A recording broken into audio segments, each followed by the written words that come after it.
ใจถึกแล้วคนงามมาทนละกรรมเพื่ออายบ่เกิดยังมีในเมื่อหัวใจต่างคนต่างมีเสรีมีสิทธิ์เลือกทำสิ่งที่ตัวเองเท่านั้นพอใจอายบ่สามารถห้ามห่วงเสียดีตัวดีอายมีแค่เพียงหัวใจความหักอย่างเดียวเท่านั้นมันกินบ่ได้น้องจึงทนบ่ไหวหาทางออกใหม่ก็ดีแล้วนั้นจงสุขีกับเขาเถิดนาเขาคงดีกว่าอายเองหู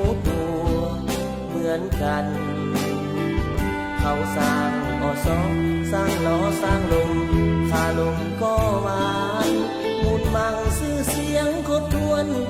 แล้วทุกสิ่งที่น้องใฝ่หาน้องตัดสินใจไปแล้วก็ดีเพื่อน้องจะมีอนาคตอันแจ่มโสภาชีวิตยังมีความหวังและมีคุณค่าบ่ควรมาเสียเวลากับคนให้ค่าอย่างอายนี้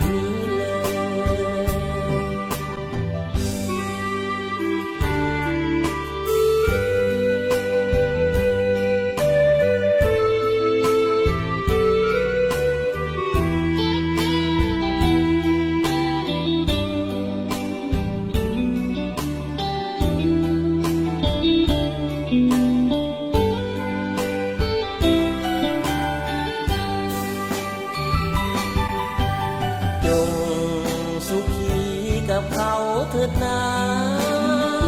เขาคงดีกว่าอายเองหูตัว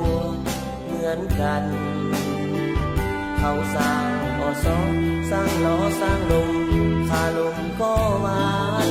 มุนมังซื่อเสียงครบถ้วนแล้วทุกสิ่งที่น้องใฝ่หา